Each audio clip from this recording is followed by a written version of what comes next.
예, 계속해서 지도를 보면서 부천 얘기들 이어가겠습니다. 이 부천역 앞에 골목이 하나 있는데요. 뭐 여기를 지금은 북부광장, 남쪽은 남광장이라고 하는데 예전에는 부천 북부역, 남부역이라고 했어요. 근데 북부역에서 역사를 벗어나서 좌측으로 만나는 거를 길을 땡땡이 골목이라고 했습니다.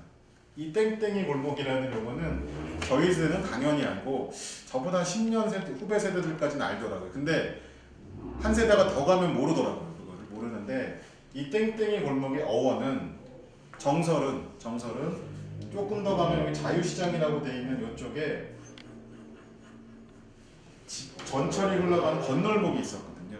건널목에서 기차가 지날 때 땡땡 거린다 그래가지고 땡땡이 골목이 정설이고, 또 하나의 얘기는 유력한 설이긴 하지만 사실은 아니라고 생각하는데, 제가 졸업한 부천고등학교 부천여고 뭐 지역에 있는 여러 학교들의 학생들이 부천여고는 아닐 것 같네요. 주로 이제 부천고등학교, 부천공고, 남학교 학생들일 것 같은데 수업을 땡땡이를 치고 요 골목에서 많이 놀았다는 이름이 지금까지 전해오면서 땡땡이 골목으로 이제 명명됐다고 합니다. 뭐 저를 포함해서 부천에서 자란 많은 분들은 땡땡이 골목에 너무 많은 추억이 있죠. 술도 거기서 배웠고, 뭐 첫사랑도 거기서 해봤고, 친구들과 어울려서 여러 가지 추억들, 당구도 치고 등등등. 뭐 이쪽에 보면 뭐 맛집들도 많이, 지금도 마찬가지지만 맛집들도 많이 있어요. 주물럭, 뭐 조금 더 가면 밴댕이 등등등. 뭐 부대찌개 할 거 없이 뭐 너무나 많은. 뭐 지금 최근에 가보니까 예전하고 조금 거리는 동일해도 뭐 풍경들은 좀 바뀌었지만 여전히 저희들 때와 같이 젊은이들 넘쳐나고 있습니다. 이 땡땡이 골목에서 하나 기억나는 얘기 하나 이어서 간다 그러면, 제가 90년대 아마 그때 군 생활을 하고 있을 때였던 것 같은데 술집에서 뭐 옆자리 얘기를 좀 들었는데, 지금 생각해보면 그분들이 부천시 공무원이었던 분들이에요. 근데 그런 얘기 하시더라고요. 되게 자조 섞인 말로 창피해서 고개를 못 들고 다니겠어, 뭐 그런 얘기를 옆자리에서 했어요. 그래서 저는 그때 그게 무슨 얘기인지 잘 몰랐었는데, 근데 분명히 기억나는 거는 여러분들 되게 한탄을 하면서 어떻게 이런 일이 생겼을까 걱정이다, 검찰에 많이 잡혀갔는데 뭐 이런 얘기들도 했었거든요. 근데 그때 나중에 알고 보니까 그게 이 당시에 있었던 세금 비리 사건, 뭐 소위 부천 세도 사건이라고 하는데, 그 사건이 전국적으로 아주 부천의 이름을 크게 알렸던, 나쁜 의미로 알렸던 큰 사건이었죠. 그래서 그때 이미지가 부천이 상당히 안 좋아졌던 일이 있었고, 부천에 있어도 조금 더 안 좋은 기억들을 떠올려 보면 쭉 올라가서 이쪽 내동사거리라고 하는 지역입니다. 이쪽에 1998년 가을경으로 기억을 하는데 가스 폭발 사건이 있었어요. 충전소 폭발 사건이 있어가지고 그때 우연치 않게 KBS 헬기가 항공 촬영을 하다가 이 탱크로리가 폭발하는 장면까지 촬영을 했던 그런 날이었었거든요. 제가 근데 우연치 않게 그 인근에 있었어요. 그래서 그 폭발 현장을 다행히 다치진 않았는데, 저는 그때 현장을 아주 생생하게 목격을 했었죠. 그때 인상 깊었던 거는 그 위험한 순간에 소방공무원들이 그 화재 현장을 진압하기 위해서 현장으로 용감하게 진입하는 장면을 제가 지켜보면서 정말 대단한 분들이구나 하는 생각을 했었죠. 이 세도 사건, 세금 비리 사건, 그리고 가스 폭발 사건, 기타 몇 가지 좀 더 지역의 이름이 좀 전국에 안 좋게 알려지는 일들이 있었던 게 사실인데, 그런 부천의 이미지가 지금까지 이어지고 있다고 느꼈던 어떤 하나의 사건이 이부망천이라는 단어와 함께 맞물리면서 조금 억울하고 안타깝고 하다는 생각을 했었죠.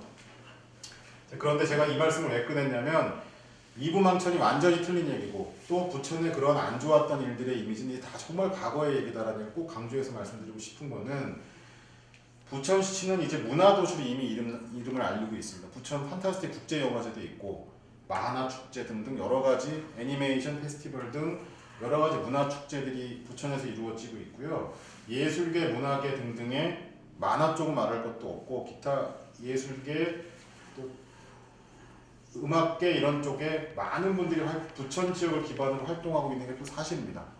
또 하나 중요한 부천의 자랑은 아까 말씀드렸던 부천역에서 부천시 공무원이라는 게 창피해라고 느꼈던 공무원들이 이제는 전혀 그런 생각을 하지 않고 오히려 반대로 정말 청렴한 도시에서 공직생활을 하고 있다는 자부심을 가질 수 있도록 부천시는 정부의 손꼽히는 청렴도시로 지금 이제 위상을 가지게 됐죠.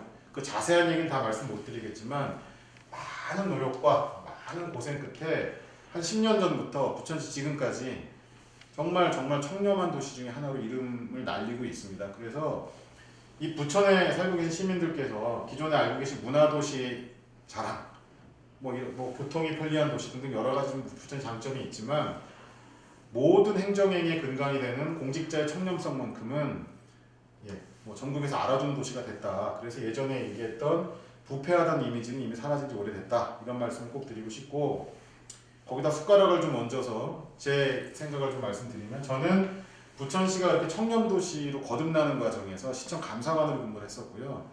그 과정에서 뭐 온갖 시책을 개발을 하고 공직자들이라든가 또 산하기관들, 시민들이 협조를 이끌어내는 그런 과정에서 나름대로 열심히 참여했던 기록을 갖고 있고요. 시청에 청렴도 1등급이라는 큰 현수막이 내리 걸리던 그날을 잊지 못하겠습니다. 여전히 제 인생의 가장 보람된 날이었고요.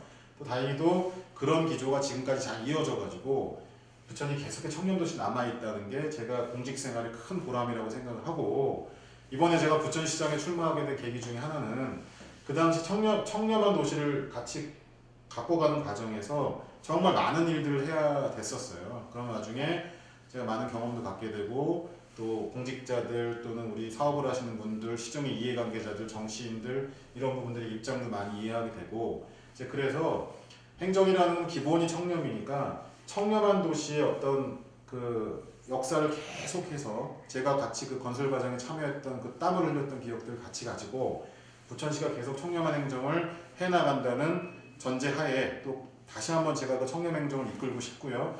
청렴한 행정의 기본으로 도시의 발전을 위한 뭐 청렴하다는 것만으로도 모든 공직의 끝은 아니니까 이제 실제 부천 시민들의 삶에 도움이 될 수 있는 여러 가지 획기적이고 안정적이고 다양한 그런 정책들을 개발해서 힘있게 실천해 가고 또 그런 정책의 실천의 기반이 되는 탄탄한 안정적인 부천시 살림, 다른 표현을 하면 재정, 또 그에 대한 여러 가지 또 생각들 갖고 있고 경험도 갖고 있기 때문에 청렴한 도시 부천, 재정이 튼튼한 도시 부천을 지금까지 말씀드린 경험에 기초해서 또 40년 부천 사람으로서 앞으로 좀 앞장서서 제가 발걸음을 내딛고 싶다는 꿈을 가지게 됐습니다. 감사합니다.